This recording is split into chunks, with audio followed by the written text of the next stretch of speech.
estimados asistentes, damos inicio a este programa lleno de conocimiento e innovación en el ámbito de la salud con la maestra Paola Malinari Hernández Hernández, profesora de tiempo completo de la Facultad de Ciencias y Tecnología en la Universidad Simón Bolívar desde el año 2020 a la fecha.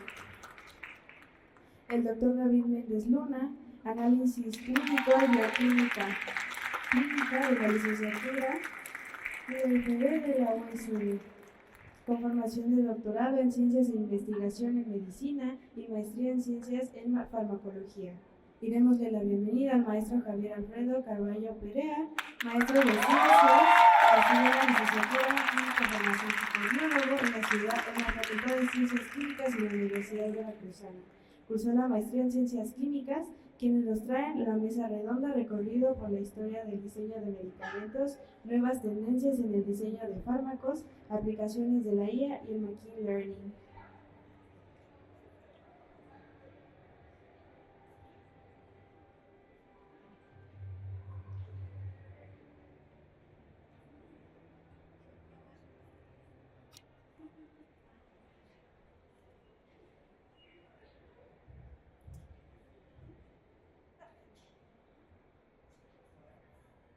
Buenos días a todos. ¿Se oye bien? ¿Sí, verdad? Me voy a quedar aquí abajito para no atacar, ¿vale? Muy bien, pues muchas gracias a todos por estar aquí el día de hoy. Es un gusto y agradezco a Alejo y a la doctora Rosa este espacio para venir a platicar con ustedes un poco acerca de la historia del diseño de fármacos. A mí me toca presentar la primera parte del tema y lo he nombrado como recorrido por la historia del diseño de medicamentos, diseño de fármacos, de la observación empírica a la diana molecular.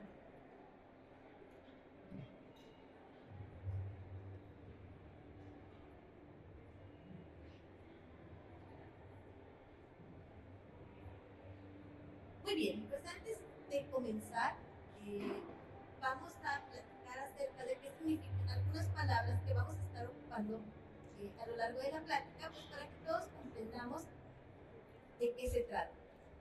Primero, un fármaco, pues es la sustancia que tiene un efecto en el organismo, a diferencia de un medicamento. Un medicamento es la forma farmacéutica que contiene a uno o a varios fármacos. Por ejemplo, un medicamento puede ser un jarabe, puede ser una tableta, y la sustancia que va a tener el efecto que nosotros esperamos, ese es un fármaco. Una diana terapéutica, pues es una molécula que se encuentra dentro del organismo, que puede ser un gen, que puede ser una proteína, que puede ser una enzima, y que está implicada con el progreso de una enfermedad.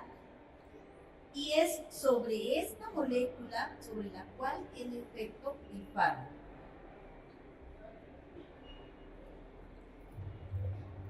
También vamos a platicar acerca de los kits, que son moléculas que tienen ya una actividad biológica, ¿sí? Entonces, reconociendo este tipo de moléculas, es que nosotros podemos llevar a cabo el desarrollo de fármacos. Una cabeza de serie, como dice aquí, es una molécula que ya reconocimos, que tiene una actividad biológica y que ha sido transformada por métodos químicos a través de síntesis química o a través de transformaciones biológicas para mejorar algún aspecto. Un ejemplo de esto sería, pues sabemos que de la corteza del sauce nosotros podemos obtener como su fuente natural al ácido salicílico. Pero para transformarlo, para que tuviera un sabor menos amargo, en el laboratorio se hizo una transformación en la molécula y digamos un OH, un grupo hidroxilo, para convertirlo en un derivado que tiene un metilo, y de esa forma nosotros tomamos ácido, un acetilo, que nosotros tomamos ácido acetilsalicílico, ¿sí? Que es la transformación química y que es la forma farmacéutica a la cual nosotros tenemos acceso. Entonces, el ácido salicílico es el HIP, y después de la transformación, nosotros hicimos una cabeza de serie. Estas cabezas de series pueden irse transformando y ahorita vamos a hablar un poco más acerca de ello.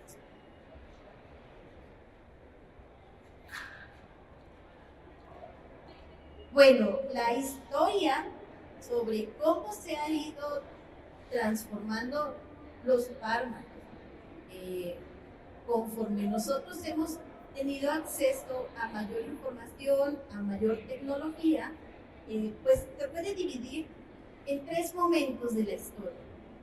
Uno es el uso de fuentes orgánicas de cualquier índole, como las plantas, los minerales, los animales, los organismos marinos, ¿sí? Los hongos. Y bueno, este es desde el inicio. ¿Sí? Hay datos que nos indican que incluso desde la prehistoria hay registros de cómo los seres humanos han echado mano de su entorno para conseguir un beneficio, y en este caso, pues un beneficio terapéutico. Entonces, pues la mayoría de la información que se tiene registrada es a partir de plantas. ¿Por qué? Pues a diferencia de los animales, ¿verdad? Las plantas no salen corriendo, entonces es fácil tener acceso a ellas y de observar cómo de manera natural los animales ingerían mezclas de plantas cuando tenían algún padecimiento. Pues los humanos fueron aprendiendo, ¿no? Aprendiendo a reconocer que cuando consumían cierta planta, ellos iban a tener un beneficio. Y entonces ese es el conocimiento empírico que tenemos desde el momento en el que el hombre comenzó a poblar la tierra. Obviamente, conforme fuimos avanzando en la historia, comenzamos a reconocer, como les decía, no nada más plantas, sino también minerales, y desde los años 70 se conoce que los organismos marinos son una fuente muy importante de moléculas que nos pueden tener un beneficio. Los hongos también, tenemos el gran ejemplo de la penicilina, ¿no? Y bueno, hay registros en la historia del uso y de la, pues ahora sí, de guardar esta información para poder transmitirla a las nuevas generaciones. Y en la actualidad todos conocemos que la medicina tradicional china ha jugado un papel muy importante en este rubro. La medicina tradicional china tiene la gran ventaja de que ha sido documentada a lo largo de la historia, y entonces se conoce y se tiene muy bien estructurado el conocimiento de la medicina tradicional. ¿Sí? ¿Qué es la medicina tradicional? Pues es el conocimiento que nosotros tenemos y que se ha heredado de generación en generación. Es decir, yo sé que si me siento mal del estómago y tomo un té de manzanilla, me voy a sentir mejor. Y no necesito consultar una fuente científica, lo sé porque me lo enseñó mi abuelita, y a mi abuelita se lo enseñó su abuelita, y así de generación en generación el conocimiento ha ido pasando, y a este conocimiento le conocemos como la medicina tradicional. No necesito una fuente científica para saber que es verdad.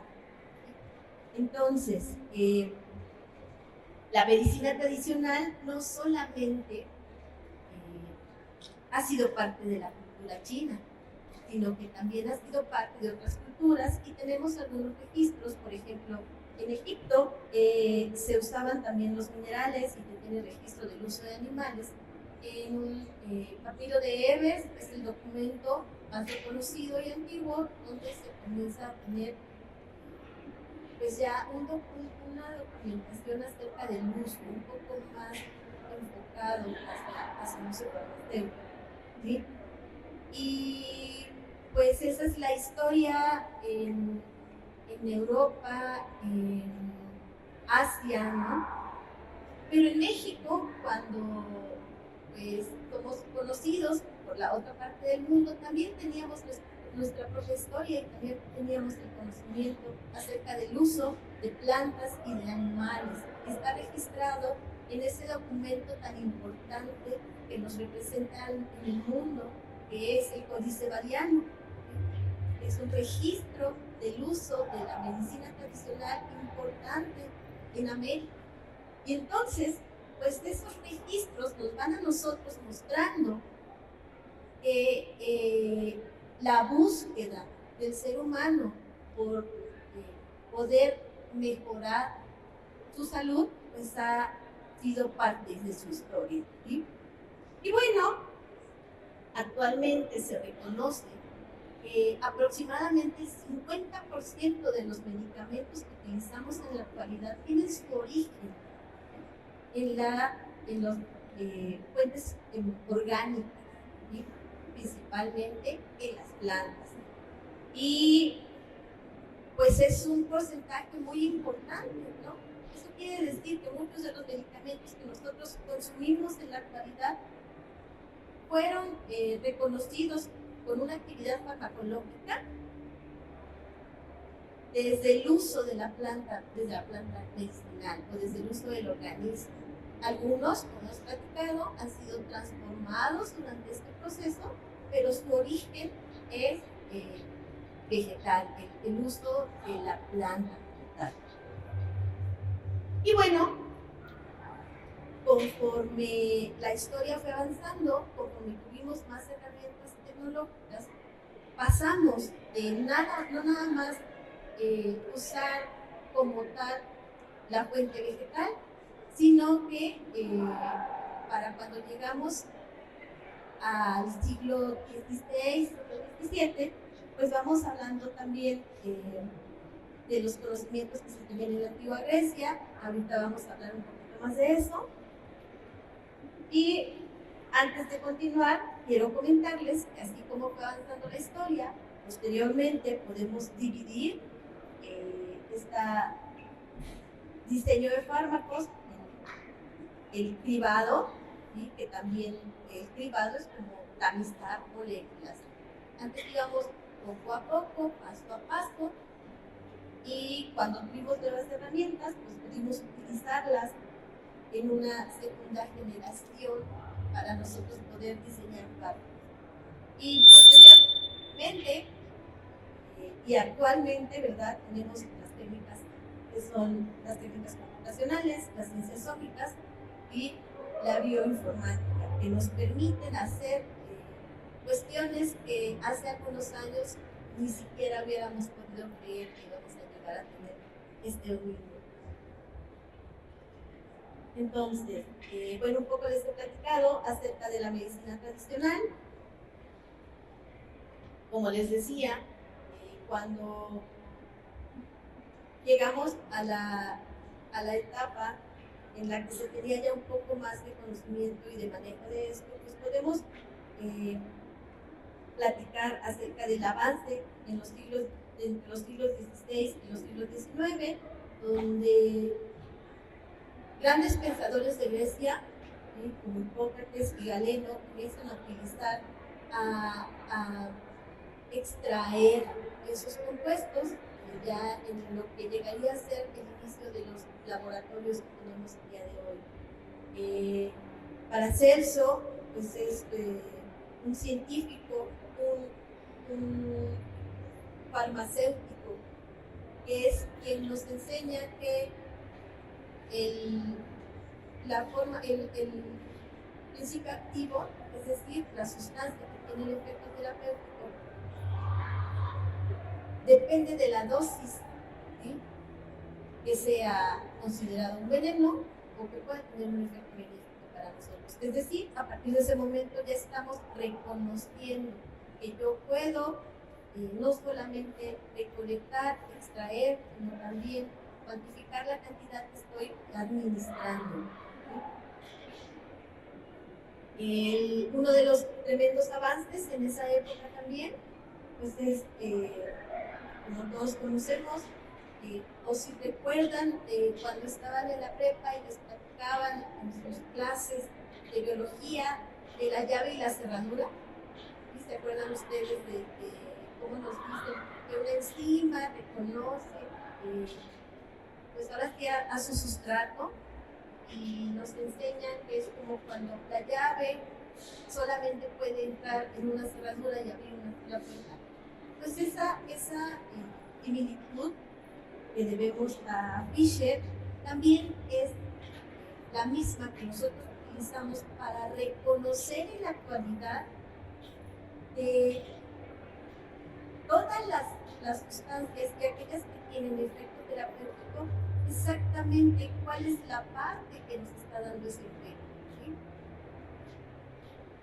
Es importante reconocer que muchos de los avances, muchos de los descubrimientos, pues fueron fortuitos, ¿sí? De repente, por ejemplo, en el caso de la penicilina, ¿verdad? Lenin tenía sus placas con sus cultivos, los bacterianos, y se le contaminaron. Y entonces resulta que se contaminó con un hongo y tuvo la capacidad de observar, ¿sí? De observar que, se me contaminó, pero alrededor del contaminante dejó de crecer la bacteria. Y entonces así fue como se descubrió el efecto de los microbianos y pues ya abierto toda una puerta para el beneficio de los humanos.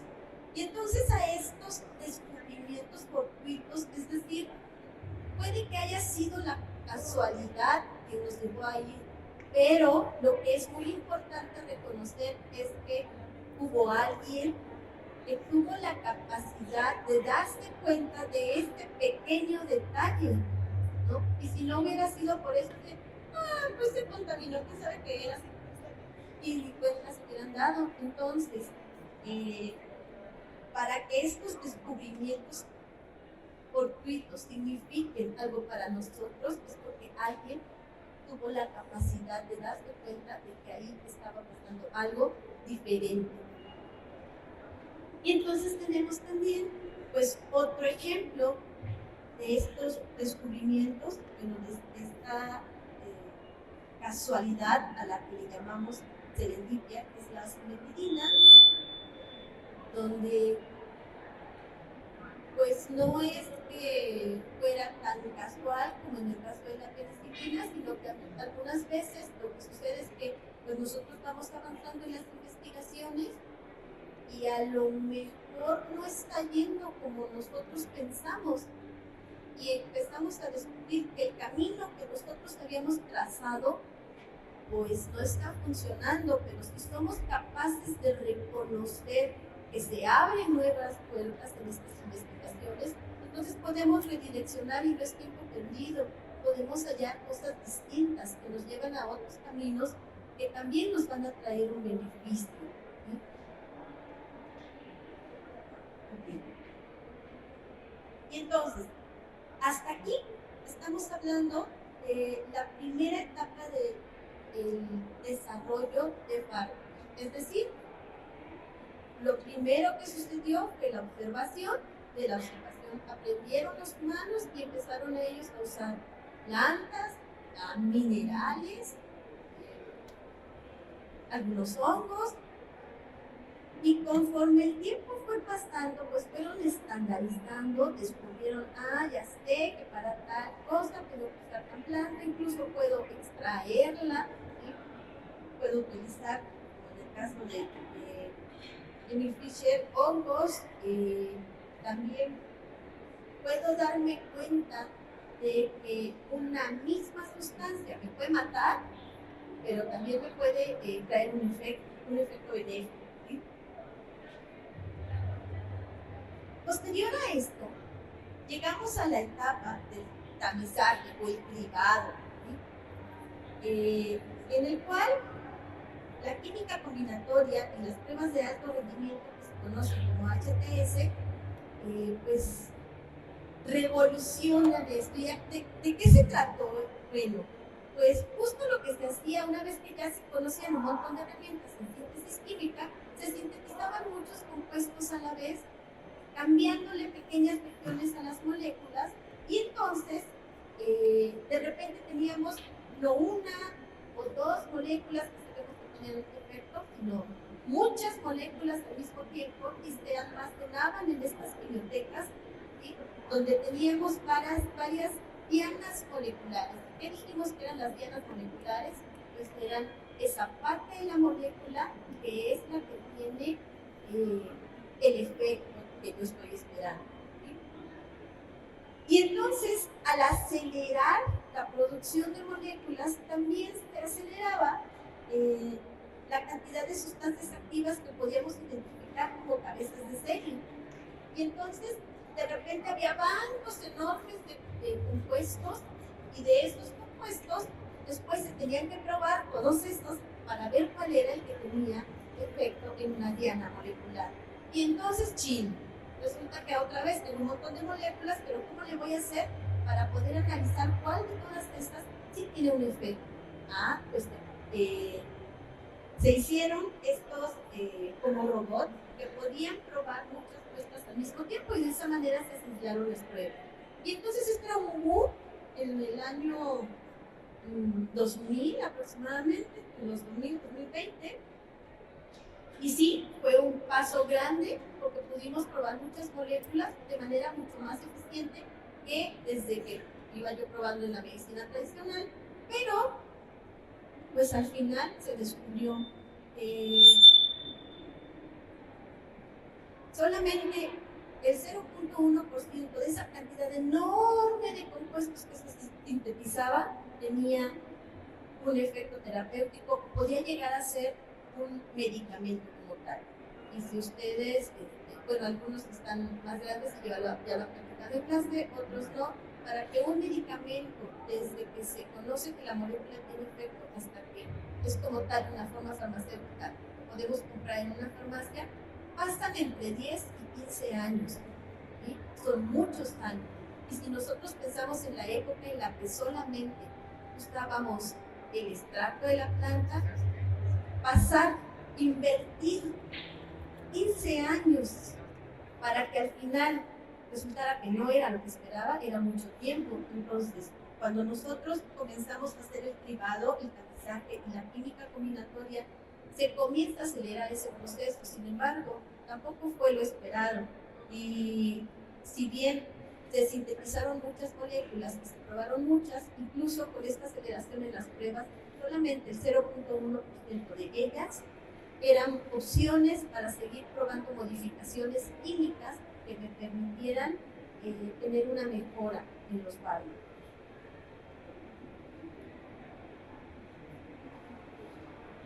Actualmente, con las técnicas computacionales y las ciencias ómicas y obviamente la informática, pues los pasos que nosotros tenemos que dar para poder reconocer que una molécula puede ser la opción para un fármaco es mucho más acelerado. ¿Qué tenemos ahora? Pues la opción de buscar medicamentos que tengan beneficios con una menor cantidad de efectos secundarios. Reconocer a las dianas moleculares y reconocer también, ¿sí?, en el organismo biomarcadores, es decir, moléculas que dentro de nosotros se van a encontrar alteradas cuando estamos padeciendo alguna enfermedad, y que esto es el campo que nos permite reconocer las ciencias ómicas como la genómica, la proteómica, y nos permite reconocer cuáles son las moléculas que están alteradas dentro de nosotros cuando tenemos una enfermedad. Nos permite reconocer también cuál es la enzima que va a participar en el reconocimiento de la diana, para que nosotros podamos a partir de esto saber específicamente cuáles son los grupos funcionales dentro de las moléculas que puedo cambiar para mejorar alguna propiedad, ¿sí? A lo mejor una mejor absorción, a lo mejor que necesite menor cantidad para tener el efecto que busco, a lo mejor para disminuir efectos secundarios. La bioinformática nos permite tener el acceso a moléculas desde las cuales yo puedo hacer un modelaje molecular, es decir, como yo les muestro aquí, es una de las cuestiones más sencillas que se pueden hacer. Este es un ligando peptídico, una parte de una proteína está unida al sitio activo del medicamento, la parte del medicamento del terapéutico. Y entonces esto nos permite desde la farmacia poder a través del modelado molecular reconocer antes de empezar a trabajar en el laboratorio, antes de empezar a hacer otro tipo de pruebas, si las modificaciones que nosotros estamos pensando van a tener el efecto deseado. ¿Hacia dónde nos dirige esto? Hacia la farmacia personalizada, ¿sí? Hacia poder tratar a cada uno de los individuos de la manera correcta, porque recuerden que cada uno de nosotros puede tener un efecto distinto, ¿sí? Que lo que a mí puede no causarme un daño, a lo mejor a otra persona que ya tiene un padecimiento en el riñón sí se lo va a causar. Y utilizando la bioinformática y utilizando las ciencias ómicas, somos capaces el día de hoy de reconocer, de adelantarnos a ese daño, de poder evitarlo. Y entonces estamos parados en un momento en el cual yo estoy capaz de reconocer cuál es el compuesto, cuál es la parte de ese compuesto que tiene el efecto terapéutico, cuál es la parte dentro del organismo que se va a unir y cómo puedo yo hacer predicciones. Y esto el día de hoy nos permite un avance tremendo en el beneficio que podemos obtener del uso del fármaco. ¿Vale? Entonces, pues esta es la presentación que yo hago al tema. Los profesores van a rondar cada uno de ellos en una de estas etapas. ¿Alguna duda? Eso es todo. Muchas gracias.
Yo voy a platicarles a ustedes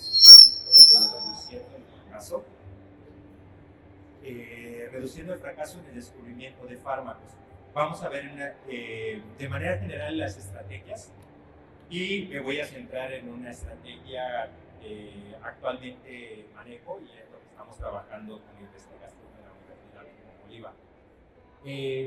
Bien, como inicio, les quiero comentar algo que lo comentaba la maestra Paola, era la parte de la serendipia.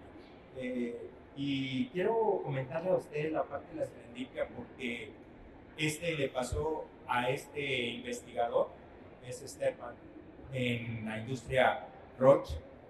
Él trataba de sintetizar este compuesto y si su objetivo era llegar a productos de esta estructura, y pasado él, al final, sintetizó aproximadamente 80 compuestos de estos.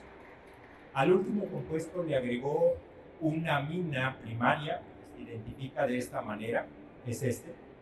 Lo dejó por un rato probó todos los compuestos, los 80 compuestos, y fueron totalmente inactivos. ¿Qué pasó? Lo etiquetó este compuesto que se formó real. Él no lo sabía en su frasquito.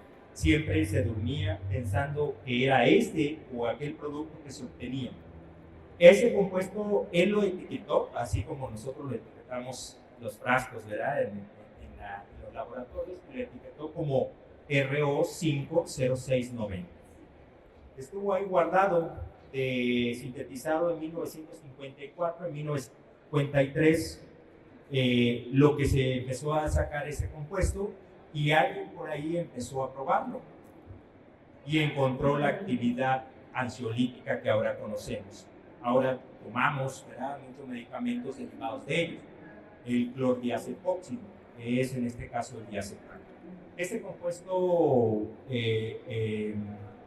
actual pues, ha generado muchos compuestos. Esto fue obviamente por serendipia, porque realmente fue de casualidad que obtuvo esa síntesis de compuesto. Algo que le quiero comentar también, que se hizo después de que se sacó una de las características que nosotros perseguimos no nada más es obtener nuevos compuestos, como empieza con O, sino es la optimización de estos compuestos.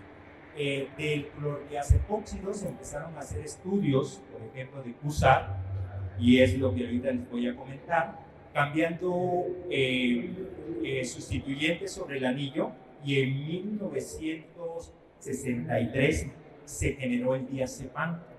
¿Qué es lo que se hizo? Lo que se hizo es la numeración que tenemos acá. Este va a ser número 1, 2, 3, 4, 5, 6, 7. En este sustituyente que tenemos como R4, se han cambiado por grupos que son muy liposolubles, como cuáles, los halógenos, el cloro, el bromo, el yodo. Por eso de ahí salió el clorazepam, el bromazepam que conocemos nosotros. Ese estudio CUSAR ha servido para modificaciones, y ahí tiene que ver mucho con lo ahorita que les voy a comentar, que dentro de los autores, investigadores, como es Hansch, que es el que estuvo trabajando mucho sobre la lipofilia, los compuestos benzodiazepínicos ayudan mucho la actividad, la propiedad lipofílica, para ellos poder interaccionar con un receptor de tipo GABAérgico. Estos compuestos son GABAérgicos, ¿qué quiere decir? Que potencian la actividad del GABA. Si no está el GABA en nuestro cuerpo, no tenemos interacción con él. Esa es una actividad que se ha generado. Bien, algo que les comentaron ya de productos naturales, ¿verdad? Podemos generar la reserpina, la cortisona, las penicilinas de los hongos, la vitamina B, la eritromicina, y como bien lo decía este tesoro de Bayer, ¿verdad?, que fue el ácido acetil salicílico, la aspirina como medicamento ya, ¿verdad?, registrado, y que le han sacado, pues bueno, ha sido su producto estelar de ellos. Y algunos de ellos, pues bueno, nos han ayudado porque ellos nos dan un prototipo. ¿A qué me refiero un prototipo? Que por naturaleza interactúa, indicamos nosotros, identificamos que hay un efecto. Por ejemplo, en el caso de la morfina, lo que detectaron antes, pues no se sabía ni los receptores Mu, que es a nivel del sistema nervioso central. Esos están relacionados con el dolor. El Mu es estimulado por encefalinas de manera natural. Es por eso que podemos soportar cierto tiempo sentados en una silla, ¿sí? Entonces, estamos sentados en una silla, hay una presión que estamos ejerciendo sobre nuestro cuerpo, y después de cierto tiempo nos avisa que hay dolor, por eso nos movemos. Ese deja de estimularse el receptor Mu, y entonces quiere decir que ya hay daño en el tejido.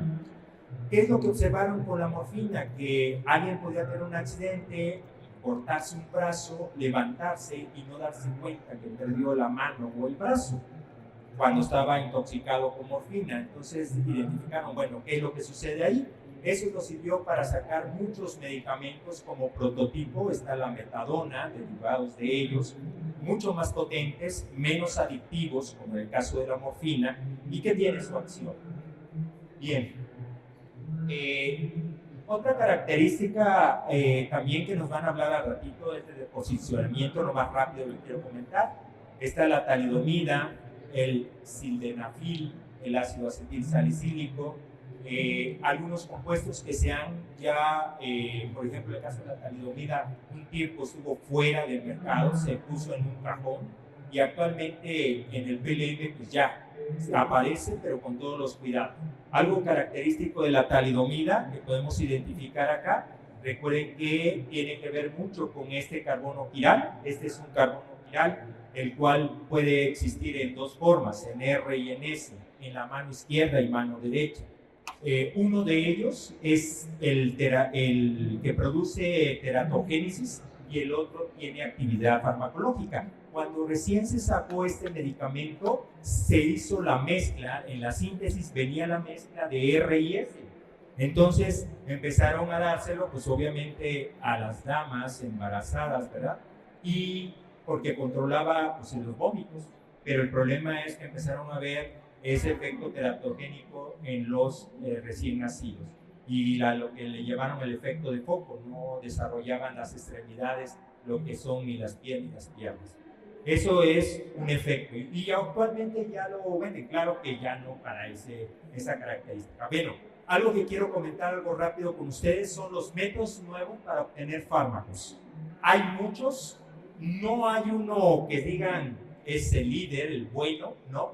Al contrario, todos nos complementamos, eso sería lo ideal. Y el proceso es diseño racional, nos van a hablar un poquito de docking, al ratito el doctor David, screening de alto rendimiento basado en fragmentos, farmacología molecular, relación estructura-actividad, se llama CUSAR, es lo que ahorita les voy a comentar algo rápido, productos naturales, que ya nos comentaron, mimetismo molecular, química combinatoria, reposicionamiento, biotecnología y serendipia.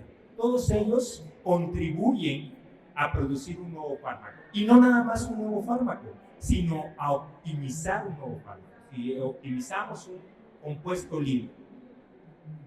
Les voy a comentar algo rápido de la historia del CUSAR, para que nos posicionemos acá. Está desde 1968, donde se han trabajado propiedades fisicoquímicas de la molécula. Algo que quiero resaltar acá, ¿verdad? Fue la primera ecuación identificada como CUSAR. Después, en 1900, aproximadamente, Meyer y Overton trabajó sobre la teoría del lipoide, de la lipólisis de algunos narcosis. Década de los 1930, Hammett estuvo trabajando la ecuación sobre sigma, y sigma tiene que ver con los efectos electrónicos. Más sobre el anillo aromático, es decir, grupos que pueden aumentar la densidad electrónica o disminuirla. Y eso hizo ese trabajo Hammett.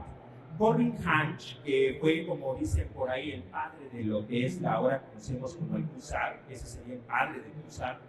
Hansch estuvo sobre el modelo Hansch, estuvo trabajando sobre el OCTP, que tiene que ver con la característica de la molécula de partición octanol-agua. Octanol se refiere a la parte lipofílica y agua pues es hidrofílico. Entonces, ¿qué tanto la molécula? En realidad pensaríamos que este equilibrio entre estas dos características va a ayudar a que el fármaco llegue a su sitio activo o a su diana, como bien lo comentaba. Aquí le comentaba a ustedes que cuando más o menos en 1963, que les comenté, en el 63 fue cuando se hizo el estudio de ¿quién?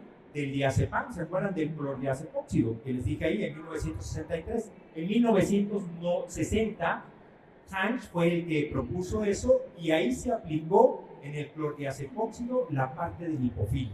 Fue 3 años después donde se empezó a trabajar esto y sacaron ya el diazepam que ahora conocemos y que sigue vendiendo después de tantos años, ¿no? Otra de la parte de la década del 1970, Fritz Wilson, análisis de novo, contribuciones grupales. Y posteriormente sacaron el QSAT 3D, análisis de campos molecular, ahí sacaron el CONFA, modelos 3D. En década de 1900 se trabaja el QSAT, todo lo que es la parte de ADME. La parte de ADME tiene que ver como absorción, distribución, metabolismo, excreción y toxicidad, la parte toxicológica. Actualmente ya el QSAT está aplicando en la parte de toxicología. Algo que les quería comentar, ¿para qué se emplea el método QSAT? Pues descubrimiento de nuevos fármacos, optimización de compuestos líder, y aquí tenemos que usar nosotros algo que se llama potenciación selectiva o propiedades. Esto que ven ustedes aquí, estas partes, estas moléculas, lo puede tener un fármaco o lo puede tener un producto natural con cierta actividad farmacológica. ¿Qué es lo que vamos a hacer? Aquí le llamamos nosotros bioisosterismo. ¿Qué significa bioisosterismo? Que puedo cambiar un hidrógeno por un deuterio o por un flúor y me va a dar la misma propiedad farmacológica, no va a cambiar. Y en el caso del OH puedo hacer un NH2, un SH, puedo ir cambiando. Aquí me propongo nada más, si yo tengo un benceno, le puedo poner un anillo de tipo piridínico y voy a conservar la actividad. Y esto puede ser que sea más selectivo la actividad farmacológica o disminuir la toxicidad. Entonces podemos tener esas características. La otra sería pasos a realizar en el caso del QSAT. Entonces voy a seleccionar y la predicción de la actividad biológica y preselección de compuestos, predicción de propiedades, que es lo que vamos a ir haciendo al final. Les comento. Entonces, pasos a realizar en QSAT. Así se los traigo como si fuera una receta para hacer un pastel, ¿no? Para hacer un pescado a la veracruzana. Sí, entonces, pero bueno, no vamos a usar el pescado, vamos a usar una molécula, ¿estamos de acuerdo? Entonces, ¿qué es lo que vamos a realizar? Vamos a seleccionar una serie de compuestos, datos biológicos, como ese ratito tuvimos. Por eso los productos naturales, créanme, los productos naturales siguen dando y podemos trabajar con moléculas nuevas o con moléculas que ya están en el mercado. ¿Para qué? Para mejorar su actividad, para mejorar su biodisponibilidad, para mejorar a lo mejor este fármaco que tenemos ahí no atraviesa la barrera hematoencefálica y sería muy bueno que llegara al sistema nervioso central. Eso sería una parte importante. El paso 2, después tendríamos cálculos de descriptores moleculares. Aquí les pongo una lista de algunos. En realidad hay muchos software actualmente que se usan para hacer estos cálculos de descriptores moleculares. Actualmente en la Simón Bolívar, como lo estoy trabajando, es el Web Fusion Spark. Ese es el que estoy trabajando al final, pero hay muchos, por ponerles algunos. ¿Qué es lo que voy a generar en el caso del QSAT? ¿Qué es lo que voy a generar? Los descriptores moleculares son como las características de nosotros. ¿Qué quiere decir? Es como el color de nuestro cabello, el color de nuestros ojos, nuestra fisonomía, la parte de nuestra nariz, ¿verdad? Esto es interesante, ¿por qué? Porque a las moléculas lo voy a ver, voy a registrar ciertas características topológicas, geométricas, cómo está orientada la molécula en el espacio, eso es geométrico, es cómo tengo el brazo, la molécula. Puedo hacer también la parte termodinámica, la parte electrónica y la parte constitucional. Esta parte me dice cómo están conectados los átomos y ahí se llama un método de índice de conectividad para nosotros encontrar cierta relación. Entonces, cualquiera de estos, no me voy a meter en ya específico, pero yo sí quiero dividirlo en estos 4 grandes importantes grupos, que es lo que quiero que se lleven ustedes. Bien, pasos a realizar, entonces vamos en el paso 3, y el paso 3 es la generación de matrices de datos. Aquí, por ejemplo, vamos a tener el logaritmo de 1 sobre C, que me dice, en este caso, es el coeficiente de partición líquido-agua. Recuerden que el logaritmo de P, aquí tengo el logaritmo de 1 sobre C, la concentración, es la actividad que yo tengo de un compuesto, el logaritmo de P. Este es un sigma, que es efectos electrónicos. Este es efectos estéricos que pueda tener la molécula. Le saco todos estos datos a todo. Generalmente, entre más moléculas tengas, en este caso, en este cálculo, pues obviamente más acercado a la realidad va a ser. Estadísticamente, pues va a ser mucho más fuerte tu ecuación. Ahorita les voy a comentar a qué vamos a llegar. Después de que ya tenemos esos datos de los descriptores moleculares, lo que sigue es el análisis de regresión múltiple. ¿Cuál es el objetivo de hacer esta regresión lineal múltiple? Encontrar una ecuación matemática que relacione los descriptores con la actividad, nada más, ¿no? Pero esto no es como hacer una pesadilla. Entonces, tiene su trabajo atrás de todo esto. El software tratará de encontrar una ecuación del tipo, bueno, más que el software, el ser humano maneja el software, ¿sale? Y entonces vamos a generar una ecuación que nos va a decir que esta es la actividad, el logaritmo de 1 sobre la actividad que tú tengas, ya sea inhibitoria, enzimática, lo que tú quieras. La actividad va a ser igual al logaritmo de P por su constante, el sigma por su constante, el efecto estérico por su constante, más la constante que me da, por ejemplo, y es igual a mx más b. B es una constante. Cuando tenemos una ecuación de regresión múltiple, aquí nos dice todo lo que tenemos en esta parte, la característica. Vamos a llegar a esta ecuación y lo que sigue es la validación y análisis del modelo. Dice, ¿cómo lo voy a hacer? Necesito yo que crea la gente que este modelo, esta ecuación, es importante para predecir una actividad, que eso es lo más padre. Dice que llegarías a ser casi Nostradamus. ¿Sí? Y por ahí conocemos la historia de Nostradamus. Tengo que predecir, voy a predecir qué voy a comer hoy. No, pues es que no. Esta parte importante, vean ustedes, el objetivo es determinar si el modelo es estadísticamente sólido o predictivo. Logaritmo de 1 sobre c, la interpretación, ¿qué quiere decirme esto? ¿Qué me quiere decir? Vean la interpretación, que creo que lo más importante no es sacar números por sacar, sino el humano, cómo lo va a interpretar. Eso es, yo creo que lo más importante, lo más jugoso de esto. ¿Cómo lo voy a interpretar aquí? Que la actividad aumenta con el logaritmo de P. Por cada unidad que aumente el logaritmo de P, y si su lipofilia de la molécula, la actividad aumenta 0.75 unidades del logaritmo de 1 sobre C en cuanto a la actividad. Y en el caso de un sustituyente donador, también aumenta la actividad según el coeficiente negativo. Para sigma significa que los sustituyentes con sigma negativo, donadores de electrones, ¿como qué grupos? OH, NH2. ¿Y qué me va a servir? Pues quiere decir, si mi molécula tiene un OH, lo puedo cambiar por un NH2 y puede ser que este sea más activo y obviamente puedo predecir la actividad. Esto nos lleva a generar, por ejemplo, la validación. Este sería un ejemplo, vean, les puse aquí un ejemplo de una ecuación, ¿sí? De un artículo que publicaron.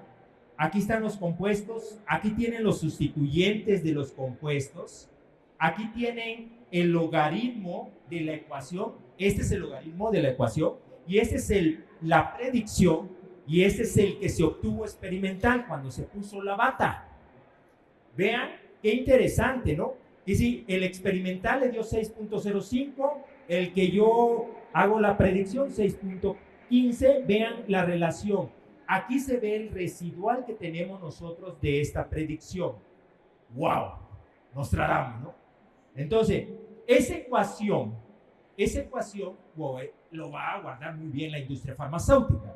Esto es lo que te va a buscar. Eso es lo que me encantaría que estuvieran ustedes trabajando en esa parte, porque la industria farmacéutica sobre estos métodos están trabajando para obtener. Algo que yo les quería comentar, el ejemplo aquí de la interpretación es que si el coeficiente de log de P es positivo, aumenta la hidrofilia o la lipofilia aumenta, mejora la actividad, ¿sale? Entonces tiene que ver mucho con esto. El modelo se usa para predecir la actividad de compuestos virtuales antes de sintetizarlo. ¡Wow! Antes de sintetizarlo. Como dicen por ahí, ¿cómo puede uno predecir que saliendo de aquí me va a caer un... No, ¿qué ecuación me va a generar eso? No, ahí estamos en esa parte. algo interesante, entonces, ventajas del QSAR, reducción de costos y tiempos. ¿Cómo? ¿Por qué? Porque algo interesante es que yo voy a hacer modificaciones nada más sobre una estructura que ya presenta una cierta actividad. Eso va a ayudarme para que yo mejore y voy a usar también los mismos modelos biológicos. Eso le representa a la industria, a la empresa, menos costos. ¿Ok? Entonces, algo interesante, menor uso de animales de laboratorio. ¿Por qué? Porque ya no vas a estar buscando realmente qué modelo biológico vas a ocupar. Predicción de la actividad biológica, optimización de estructuras químicas, aplicación regulatorias, versatilidad, que tenemos también, y por qué no decirlo también, como todo método y todo lo que hacemos tiene sus ventajas y desventajas, su pro y su contra, ¿no? Aquí, pues, dependencia de datos de calidad. ¿Por qué? Porque si los datos experimentales son erróneos, si los datos experimentales que me están dando, lo que hicieron en el laboratorio con el ratón, con el mono, con la verde, están mal, pues obviamente también mi ecuación va a estar mal y no va a poder ser reproducible. ¿Ok? Limitaciones de extrapolación. QSAR funciona mejor dentro del dominio químico de los datos usados para entrenar el modelo. Fuera de ese rango, la predicción puede fallar. Complejidad matemática y estadística. No considera mecanismos biológicos complejos. Interpretabilidad limitada. Algo que les quiero hacer hincapié en esta parte. Vean, a esta página que les pongo acá, para que vean el QSAR, lo puse del PubMed, le puse QSAR 2025. Estamos en el 2025, entonces me dice, profe, ese ya no se usa, está en desuso, ya ni, como dicen los pantalones acampanados, ¿no? De antes. Ahorita no. Y vean, me sale, digo, la primera página está ahí puesta, y vean que QSAR, pues se sigue usando. Aquí están, pues, vean quiénes son asiáticos, ¿no? No sé si sean chinos, pero entonces ellos están trabajando fuerte sobre estos modelajes QSAR. Este es del 2005, para que vean ustedes. Y para comentarles también, en la revista de investigación, nosotros tenemos parte del proyecto. Este es un artículo que ya salió con la doctora Irma Susana Rojas Tomé, donde se hizo este estudio, la parte de QSAR de estos compuestos que son como agentes antibacterianos contra Staphylococcus aureus. Entonces hicimos este programa QSAR, estamos trabajando sobre eso. Me encanta, me apasiona esta parte, ¿verdad? Y lo que quería comentar para terminar con esta charla, esta plática con ustedes, es que les había comentado, hay varios fármacos de éxito, como ya les comentaba, del clordiazepóxido para generar diazepam. Otro no menos importante, ¿verdad? Estaría la fluoxetina, en donde la fluoxetina se trabajó el efecto de distancia, un QSAR de distancia. ¿A qué se refiere esto? Ellos lo que querían saber cuál es la distancia óptima entre un grupo sulfidrilo y un ácido carboxílico dentro de la misma estructura. Esto porque encontraron la distancia óptima para inhibir a la proteína que reabsorbe o que mete a la serotonina dentro de la neurona presináptica. Siempre que hace su acción, ahorita nos sentimos contentos, alegres de estar acá, pero no puede estar estimulado porque vamos a llegar a una euforia incontrolable. ¿Cómo se controla? Es que la serotonina se reabsorbe por la neurona presináptica y ahí se guarda para cuando otra vez te va a estimular para mantener tu estado de ánimo, vamos a decirlo entre comillas, normal. ¿Esto qué es lo que hace en una depresión? Pues la depresión disminuye la cantidad de serotonina que se libera o disminuyen los receptores. ¿Qué es lo que hace en esta parte? Pues obviamente la serotonina lo que hace es, estos medicamentos como la fluoxetina, es inhibir a esta proteína que la reabsorbe y la deja más tiempo en el espacio para que entre neurona y neurona estimule más a la otra para que vuelva a subir otra vez el estado de ánimo. Y así es como funciona en este caso los antidepresivos, de los derivados, en este caso de inhibición de recaptación de serotonina. Y uno, para terminar esta charla, un fármaco también importante y derivado es el taladafil. El taladafil derivado en este caso del sildenafil. ¿Ok? El taladafil fue sintetizado, obtenido de un QSAR 3D más un DOCI. Es decir, estos dos métodos unidos, por eso yo les decía, y regreso a esto, quiero comentarles muy bien esta parte, porque no quiero que se lleven con la idea de que realmente una parte de QSAR, no, ningún método es, yo creo que lo más importante es trabajar junto. Les decía del medicamento, el medicamento que se tiene es el QSAR, el taladafil se obtuvo por QSAR y se obtuvo por un docking molecular, que ahorita nos va a ampliar más esta parte el doctor David nos va a trabajar. ¿Alguna duda de esto, chicos? Bueno, gracias por su atención.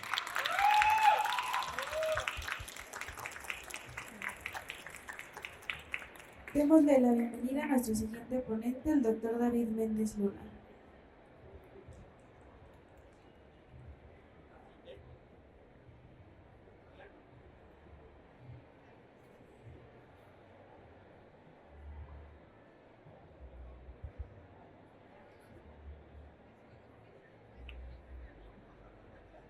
Bueno, buenos días. Quiero iniciar con dos premisas o dos datos importantes porque este tema lo aborda, que es la inteligencia artificial y que la podemos aplicar a un buen de perspectivas en nuestra vida diaria. Entonces entendamos que la inteligencia artificial es cómo los algoritmos trabajan a favor de nosotros.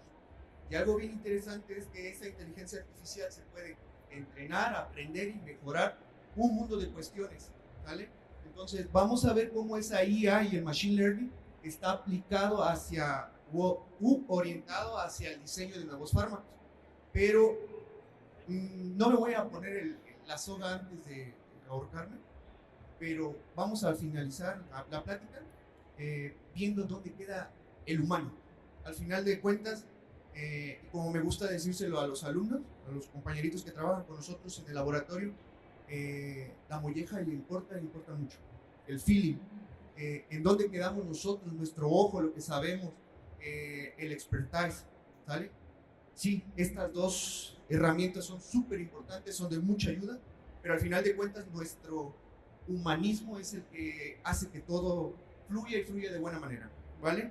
Entonces, rescatando de la plática de los profesores que me precedieron, voy a recordarles muy rápidamente que esto de llegar al mercado con una formulación, o sea, ya un medicamento, un API con los excipientes, vean la cantidad de años que lleva en cuenta. Nosotros, ¿en dónde nos localizamos? En la fase número 1, en la ciencia básica, pura y dura, en el descubrimiento y en el desarrollo, ¿vale? En ese descubrimiento y desarrollo, que es parte de la ciencia básica, tenemos ya en este momento muchas herramientas orientadas a facilitarnos el trabajo. Por ejemplo, tenemos, y que son casos de éxito, el uso de AlphaFold. AlphaFold es un algoritmo de IA puro y duro que ganó el premio Nobel en el 2024 y que se emplea para la obtención de estructuras tridimensionales de proteínas, partiendo de su secuencia primaria, ¿sale? Algo también de interés es algunos servidores como Cavity Plus, KiwiFinder, Pocasa, etcétera, que se utilizan, en el panel superior derecho lo pueden encontrar, que se utiliza para detectar cavidades en las proteínas y refiriéndonos específicamente a receptores, ¿vale? En donde algunos fármacos pueden acoplarse. Y esto nos reduce mucho el costo experimental. ¿Por qué? Porque ya vamos sobre seguro, ya no vamos a palos de ciego, ya sabemos a dónde focalizar nuestro interés para el diseño de nuevas estructuras farmacológicas.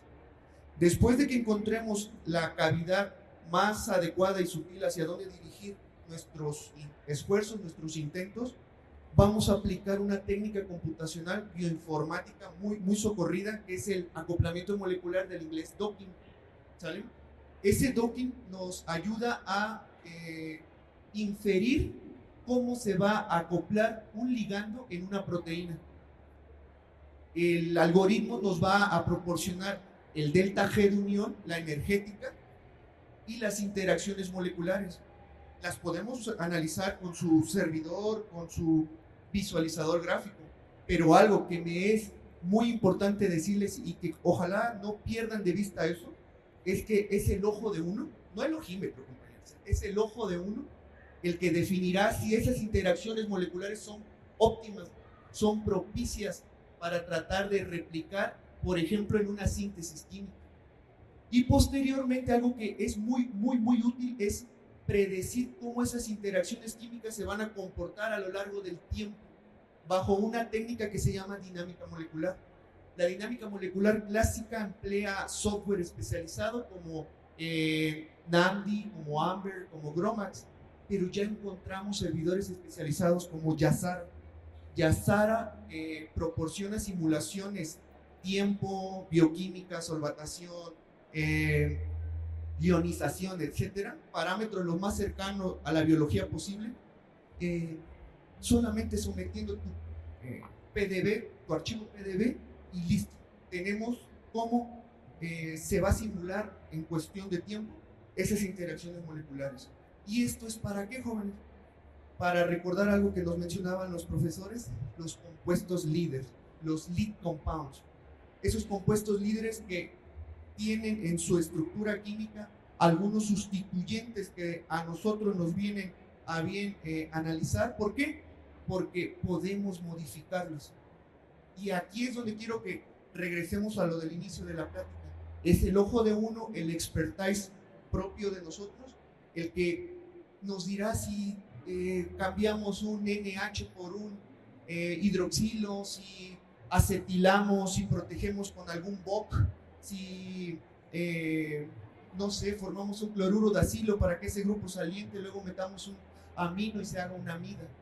Aquí es donde digo que la inteligencia artificial y el machine learning, no quiero decir que queda desplazado, pero al final de cuentas solamente nos sitúa en algo inicial. Estamos. No pierdan de vista AlphaFold, porque es un caso de éxito. Muy bueno, les digo que ganó el premio Nobel. Ahora, ya específicamente, ¿en qué se puede aplicar la inteligencia artificial y el machine learning? Vean la gran cantidad de aplicaciones. Voy a hacer hincapié en dos que trabajamos en el laboratorio. En color café, el reposicionamiento de fármacos, que es darle una nueva orientación a una molécula añeja, a una molécula que tal vez ya está olvidada, pero que contiene toda la información farmacodinámica, farmacocinética y sobre todo toxicológica bien estudiadita. Y por último, aquí abajito, en donde también hacía hincapié el profesor Javier, en el QSAR, pero sobre todo en los que están arriba, en el Structure Based Virtual Screening y en el Ligand Based Virtual Screening.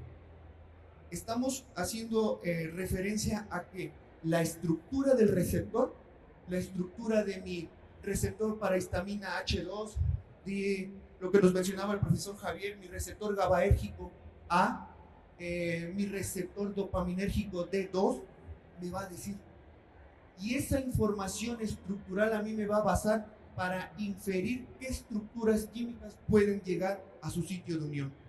Entendiendo eso, jóvenes, vamos a priorizar en que la estructura dimensional me va a dar cabida a analizar, en este caso, la cavidad aceptora de ligandos. Pongo en la imagen el receptor acoplado a proteínas G, GPR o GPR30, anteriormente conocido así. Este es un trabajo previo en donde analizamos la cavidad aceptora de ligando con servidores especializados como Pocasa, como Cavity Plus, analizando esa cavidad, que por favor quisiera que bueno, eso que parece como una mallita en color gris, ahí puedo dirigir el interés de mis ligandos, de mis futuros o posibles candidatos a fármacos. simulo el acoplamiento molecular de un grupo de sustancias, pero nuevamente la IA y el Machine Learning nunca le van a ganar al ojo humano. Analizo patrones. Simulo una serie de sustancias, en este caso, y recuerden lo que mencionaba la profesora Paola, de las plantas son, de las plantas vamos.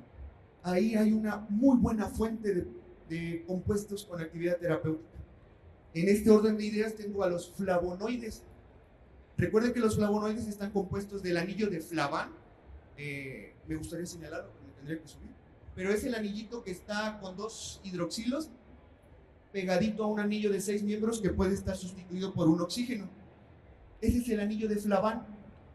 Entonces, buscando esos patrones, yo ya presupongo que esas características químico-estructurales me van a servir para yo definir y analizando las interacciones que se establecen en el complejo ligando-receptor, me van a servir para posteriormente, y no perdamos de vista esto, presuponer, caracterizar, identificar un farmacóforo. Un farmacóforo en el cual yo conozco las características farmacofóricas mínimas para posteriormente, y no perdamos de vista esto, para posteriormente yo realizar un reposicionamiento de fármacos. Este protocolo de reposicionamiento de fármacos, empleando bases de datos, por ejemplo, de la FDA es el COFEPRIS para los americanos, contiene hasta 3.000, un buen número de sustancias ya probadas, que nuevamente les recuerdo, ya se conoce su farmacocinética, farmacodinámica y sobre de todo su toxicología. No pierdan de vista esto, ese es un mapa farmacofórico, ¿vale? Esas esferitas de coordinación que tenemos aquí representadas son lo mínimo que requiero para que mi fármaco ahí se pegue. Esa técnica se llama modelado de farmacóforos y el software que empleamos es un software que desafortunadamente no es libre, es MOE, algo costoso, pero muy amigable. No pierdan de vista esto, por favor. Bueno, teniendo en cuenta esto, jóvenes, ¿hacia dónde vamos? ¿Hacia dónde estamos? Les voy a mencionar dos, me gustaría decir que son casos de éxito, porque pues ya están en la literatura, ya los logramos colocar en los journals. Todavía no son casos de éxito al 100%, porque pues ya debería de estar en una farmacia, pero imagínense, son 10, 15 años para que esto ocurra, ¿vale?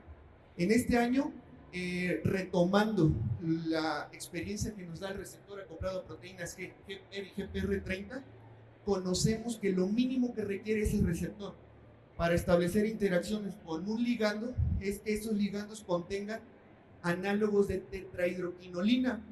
Los análogos de tetrahidroquinolina son derivados de una molécula que aquí nombro como G1-PAVA. Sé, y no perdamos de vista esto, jóvenes, sé que G1-PAVA, conteniendo en su estructura el farmacóforo de tetrahidroquinolina, alcanza al receptor GPR. ¿Estamos? Posteriormente analizo otra proteína que es antiapoptótica. Recuerden que la antiapoptosis en cáncer no nos viene bien. Ninguna célula se debe de perdurar, no debe de perpetuarse, porque si no genera tumores. Y esa proteína es la proteína antiapoptótica BCL2. Estudiamos estructuralmente la proteína BCL2 y sabemos que tiene una cavidad aceptora de sulfonamidas. ¿Sale? ¿Recuerden eso de las sulfonamidas? Lo vimos en Pharma. ¿Y qué tenemos, compañeros? No pierdan de vista esto. En el panel superior derecho tenemos en la parte media a la proteína BCL2. Esta proteína BCL2 analizo que tiene una subcavidad aceptora de sulfonamidas. Y por el lado derecho tengo al receptor GPR, donde ya conozco que las tetrahidroquinolinas se acoplan. Por lo tanto, y aquí es nuevamente, haré mucho hincapié en esto, en donde nuestro ojo, nuestro expertise, supera la inteligencia artificial y al machine learning. Yo sé que G1-PAVA tiene una función carboxílica y sé que ese ácido carboxílico lo puedo funcionalizar a través de la formación de enlaces amida. Puedo acilar, formar un cloruro de acilo en el ácido carboxílico, o puedo formar complejos con reactivos que se le llaman activantes, como las carbodimidas, y formar enlace amida con sustituyentes del tipo sulfonamida. Entonces, en una misma molécula, y eso es algo que me gustaría hacer también mucho énfasis, porque hacia allá vamos, en una misma molécula estructuro dos farmacóforos. Imagínense que en cáncer ahora, con una sola píldora, una sola cápsula, yo le pega dos blancos terapéuticos. Porque lo que mata de cáncer es la polifarmacología. No es un solo medicamento, es un mundo de medicamentos. Y la estrategia es el encontrar sustancias duales, ¿vale? Entonces, funcionalizo y ¿qué obtengo, jóvenes? Obtengo dos compuestos que nosotros internamente en el laboratorio les llamamos L03 y L37. En el 2024 los evaluamos para cáncer de mama, tiene buenos resultados, pero dijimos, le pegará glioblastoma. El glioblastoma es un cáncer de cerebro, del sistema nervioso, que es casi, compañeros, una sentencia de muerte. ¿Por qué? Tiene una sobrevida de aproximadamente 6 meses. Y entonces el glioblastoma, el problema de esto es que el único abordaje terapéutico es la resección del tumor, te bombardean de temozolomida, pero genera resistencia farmacológica, ¿vale?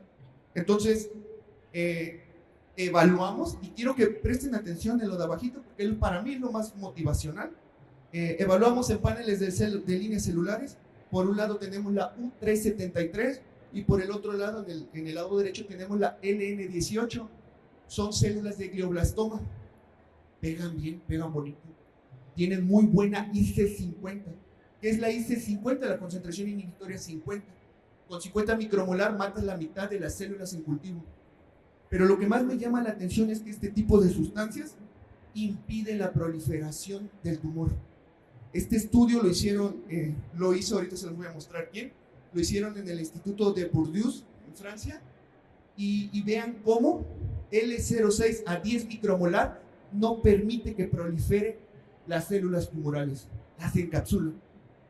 Ya tenemos una primera ventaja, mantener el tumor a raya. Ya no hay dispersión de esas células tumorales. Esto nos dio, estos resultados nos dieron para publicarlo en Scientific Report. Le tengo que agradecer a Lorelai, fue mi primera alumna de maestría. Y pues no le gusta mucho la ciencia, porque si no estaría en el doctorado, pero bueno, le tenemos que agradecer a ella. Y ahorita, en la actualidad, el lunes pasado, nos acaban de aceptar otro más, que se los voy a platicar ya casi para terminar. ¿Con qué vamos a terminar?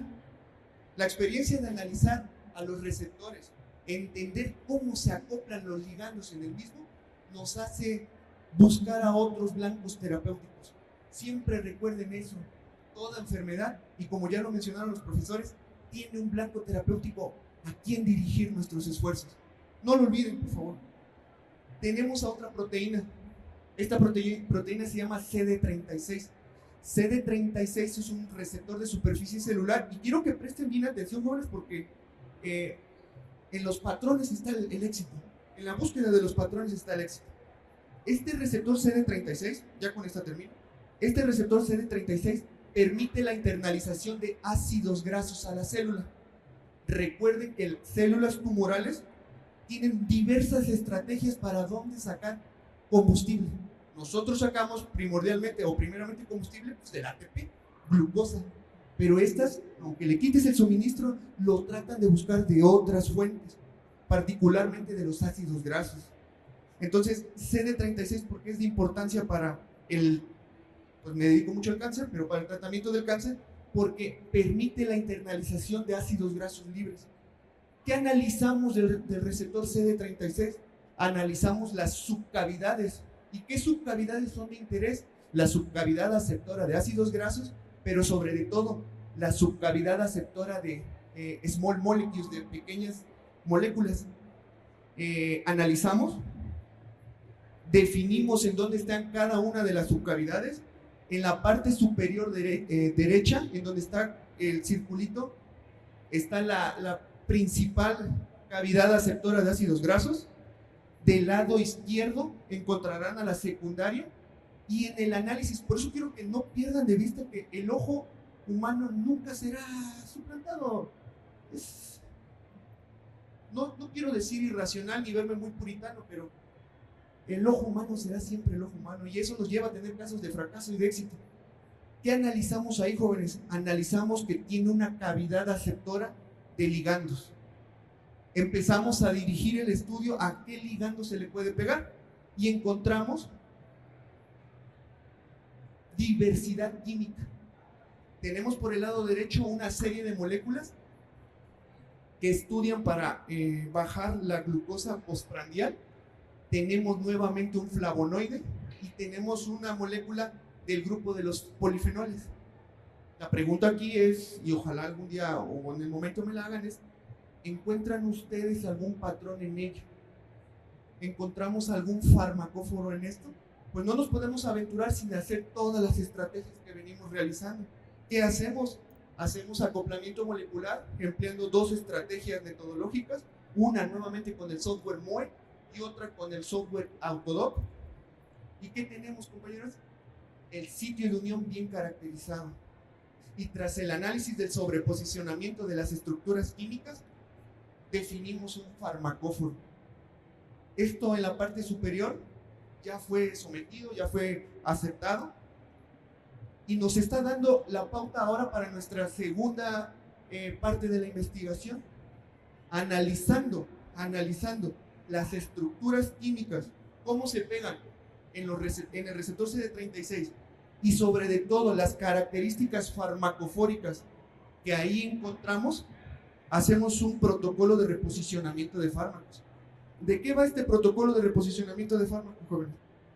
Tienes una base de datos de más de 1460 y tantos ligandos que se sabe que tienen actividad terapéutica, los tamizas, les haces un cribado virtual en base al mapa farmacofórico y ahora tenemos a estas dos moléculas reposicionadas.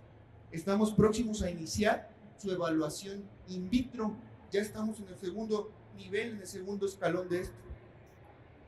Todo lo de arriba nos dio para llevar estos resultados al Journal de Current Medicinal Chemistry de Bentham, y es la compañera Naomi la que nos ha hecho todos estos estudios.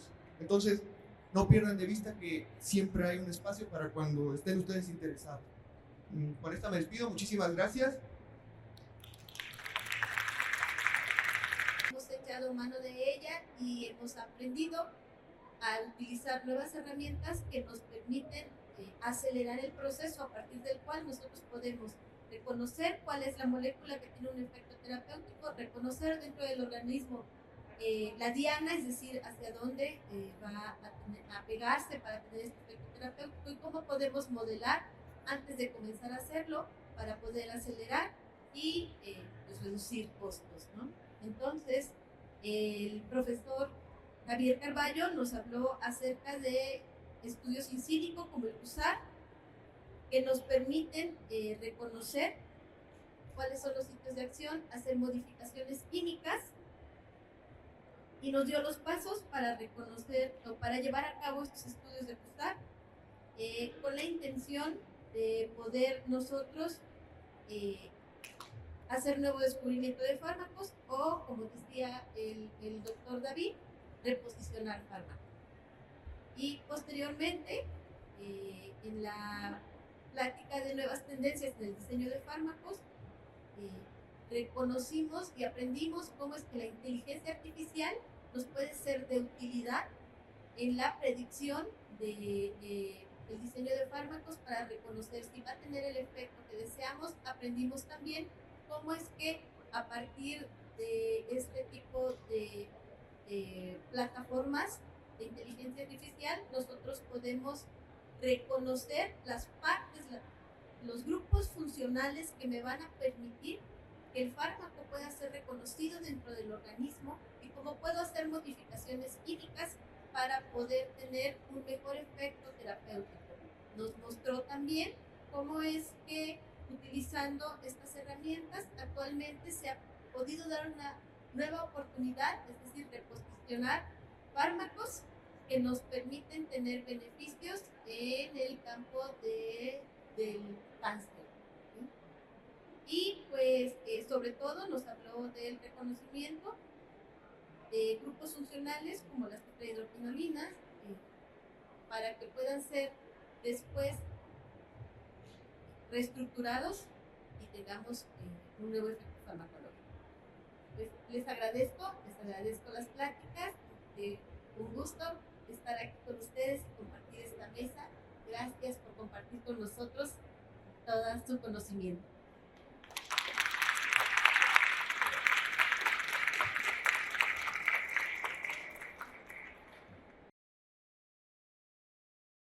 Nos darán sus reconocimientos. La Universidad Simón Bolívar otorga el presente reconocimiento a la maestra Paola Malinali Hernández por haber participado en el Simposio de Ciencias Farmacéuticas y Biomédicas. Diseño de fármacos, nuevos paradigmas, con su ponencia, recorrido por la historia del diseño de medicamentos, diseño de fármacos, de la observación empírica a la dianidad molecular, en el marco de Medical Expo efectuado en el World Trade Center.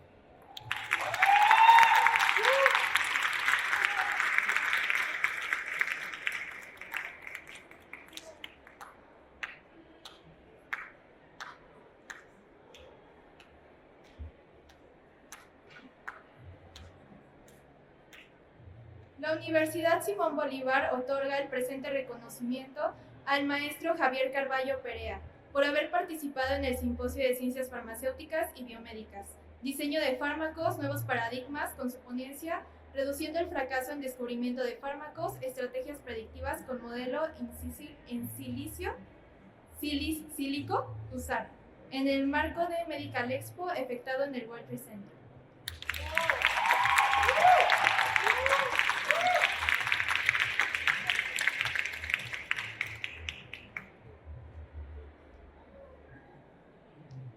La Universidad Simón Bolívar otorga el presente reconocimiento al Dr. David Méndez Luna por haber participado en el Simposio de Ciencias Farmacéuticas y Biomédicas, diseño de fármacos, nuevos paradigmas, con su ponencia, nuevas tendencias en el diseño de fármacos, aplicaciones de la IA y el Machine Learning, en el marco de Medical Expo efectuado en el World Trade Center.